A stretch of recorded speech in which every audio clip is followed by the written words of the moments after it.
Alors, Sophia, bah, je te tutoie là maintenant. Pas de problème. Je suis super honorée, contente, tout ce que tu veux, de t'avoir ici sur le plateau, on peut dire ça comme ça, de nouveaux entrepreneurs africains.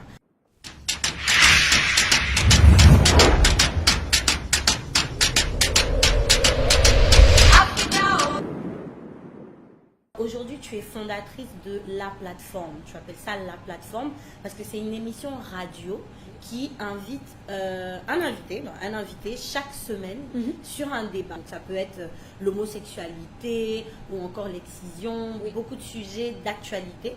Tu fais réagir ton audience à travers les réseaux sociaux parce qu'ils te suivent et ils réagissent. Mais d'où une femme sénégalaise qui est titulaire de 2 diplômes universitaires, donc un en sciences politiques et l'autre en droit international, suit le chemin des médias et en fait une émission de radio. D'où vient cette idée de poursuivre les médias et la communication? Je te dirais tout simplement d'une passion. Moi, je suis arrivée au Canada en 2009. Et de 2009 à 2012, j'ai fait un bachelor en sciences politiques à l'Université de Montréal. Puis ensuite, de 2015 à 2016, j'ai poursuivi une maîtrise en droit international. Donc, si tu veux, le chemin se dessinait pour une carrière dans les organisations internationales ou peut-être même une carrière politique. Mais à la fin de mon parcours, je me suis rendu compte qu'il n'y avait pas cette passion en moi pour ça. Il y avait rien qui m'animait tous les jours à me lever à poursuivre cela. Donc, j'ai pris un moment de réflexion durant l'année 2016 à me demander qu'est-ce que je veux vraiment, qu'est-ce qui m'attire, qu'est-ce que je recherche dans la vie. Tu sais, les questions existentielles, la crise des 25 ans, moi c'est comme ça que je l'appelle. Et à partir de là, j'ai commencé à beaucoup réfléchir, à faire beaucoup de méditation et tout ce qui s'ensuit.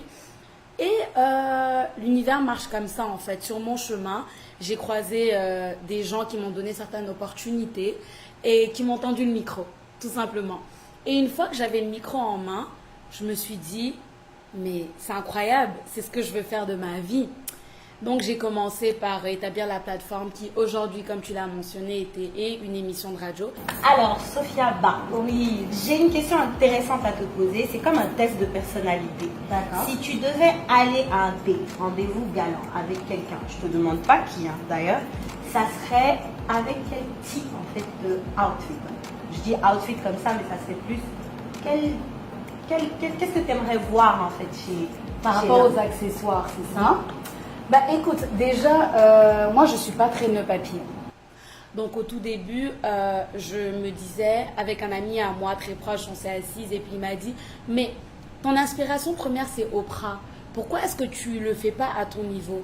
Tu réunis pas des gens pour parler de sujets au quotidien parce que tu aimes beaucoup parler, tu aimes les débats. Et puis tu le fais comme ça. Donc j'ai commencé comme ça. Je réunissais 15 à 20 personnes une fois par mois au tout début. Et puis on choisissait un sujet. On a parlé de religion, d'homosexualité comme tu l'as dit et tout. Et à la longue, avec le réseautage à Montréal, j'ai commencé à m'associer à beaucoup de personnes et à me faire remarquer par des gens qui sont aussi dans les médias et dans la communication. Et on m'a proposé cette émission radio. À Troc Radio. Pourquoi pas avoir la plateforme comme émission radio une fois par semaine? Et j'ai dit oui tout simplement. Si je devais choisir un nœud papillon, ce serait plus dans le gris parce que je trouve que c'est assez discret et je trouve qu'un homme doit être assez discret dans sa manière de s'habiller. Oh, j'aime bien ces petits mouchoirs là aussi. Mouchoirs à coucher. Ouais, mais il faudrait vraiment que la couleur soit discrète, encore une fois. Quel message tu aimerais véhiculer à travers un concept comme ça? Alors, il y a tellement de messages, mais le premier, si je devais vraiment choisir, c'est que tu peux tout faire dans la vie. Il suffit d'avoir une vision, une idée et de travailler très fort. Mais le plus important dans ça, c'est la constance. Parce que, comme tu le sais très bien, la carrière d'un entrepreneur, c'est des montagnes russes. Hein. Ça monte, ça descend. Surtout au début, il n'y a pas vraiment de stabilité. Il y a beaucoup de questionnements. Il y a des matins, tu te lèves, tu n'as juste plus envie parce que tu rencontres des obstacles et tout ce genre de choses. Mais il faut toujours garder la vision globale et savoir pourquoi tu as commencé. Tu as des cravates ici? Ah cool, je vais plutôt aller vers les cravates. Le bleu est pas mal. Ah, celle-là, elle tape l'œil. pour moi. Celle-là. Oui, j'aime bien. J'aime bien celle-là. Avec un costume noir ou peut-être gris, quelque chose comme ça. Tu nous en dis beaucoup là maintenant sur toi. Vous êtes en train de m'analyser. Hein. On fait un test de la personnalité. Moi, je suis passionnée de l'être humain, d'accord, à la base, et des rapports humains, des échanges humains. Ce qui fait que le message que j'aimerais véhiculer, c'est qu'il faut qu'on se parle, il faut qu'on communique.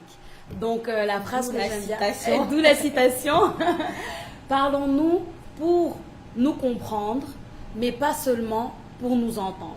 C'est-à-dire que souvent, tu vas être dans une conversation avec des gens, au lieu d'essayer de comprendre ce que tu dis, ils vont plus écouter et travailler leurs réponses.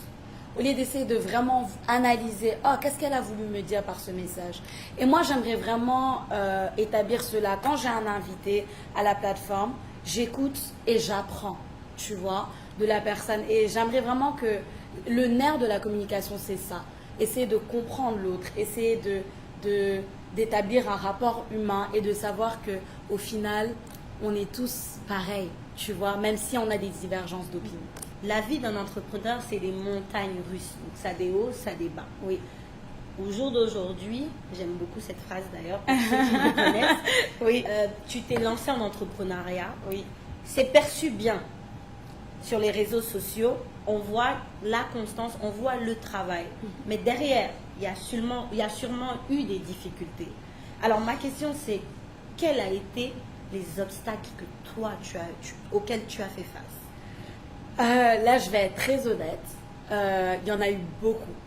Et pour les gens qui me suivent depuis le début et qui sont avec moi, ils savent que les plus grandes difficultés que j'ai eues, c'est le fait de devoir tenir sur son dos une vision. Et des fois, les gens autour ne comprennent pas forcément c'est quoi ta vision et pourquoi tu fais les choses. Et en entrepreneuriat, tu ne peux pas être seul. Tu dois vraiment t'accompagner de gens qui comprennent cela et qui sont prêts à investir leur temps et n'importe quelle ressource qu'ils ont à leur disposition pour t'accompagner. Et c'est pas facile de trouver ces gens-là. Parce que, écoute, chacun a sa vie, chacun a ses objectifs et de les allier avec ceux d'une autre personne, des fois c'est difficile. Donc à la base, j'ai eu du mal avec ça, avec la création d'une équipe. Disons, très honnêtement, la création d'une équipe qui serait là pour la plateforme, pas pour Sofiaba, parce qu'il ne s'agit pas de moi, mais pour la plateforme, qui ont la même vision que moi et qui veulent voir la plateforme réussir. Les nouveaux entrepreneurs africains, ça allait à la recherche des talents. Oui. C'est mettre en avant ces talents-là, mais surtout montrer à l'Afrique que vous, entrepreneurs de la diaspora, vous faites de grandes choses. Et vous avez besoin d'être connus, vous avez besoin d'être soutenus. Ces entrepreneurs ou encore ces jeunes qui débutent ou encore ces jeunes qui cherchent l'inspiration, la motivation, qui cherchent à rêver. Oui. Comme toi, tu as rêvé comme d'Oprah, on va Oui. dire ça comme ça. Tout à fait. Ces jeunes-là cherchent aussi des idoles, des personnes à qui ressembler. Exactement. Quel conseil tu aimerais donner à la jeunesse africaine aujourd'hui? Connaissez votre histoire. Connaissez votre histoire et ne vous laissez pas absorber par le monde.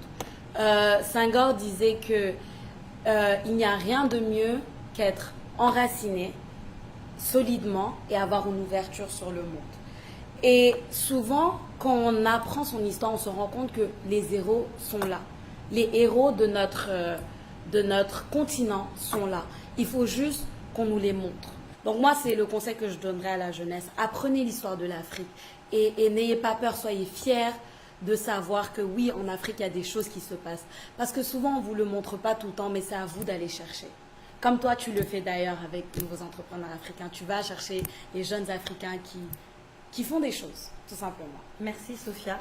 C'était un honneur de t'avoir aujourd'hui avec nous. Et bonne continuation dans la plateforme. Nous, on suivra tes activités. Et concernant l'avenir de la plateforme, je vous dis rien, ça reste avec moi. Ça reste avec moi. Si vous voulez le savoir, ben voilà, on va laisser tout ce qui est contact, Sofiaba, Oui. questions, réagissez. C'est l'audience qui donne son opinion, Oui. le plus important, Oui. c'est ça. Oui. Donc elle vous donne la parole, elle donne l'occasion aux personnes de donner leur opinion. Donc merci encore. De rien, merci à toi, c'était un honneur pour moi. Et si vous voulez en savoir plus, suivez juste la plateforme sur Facebook. C'est ça.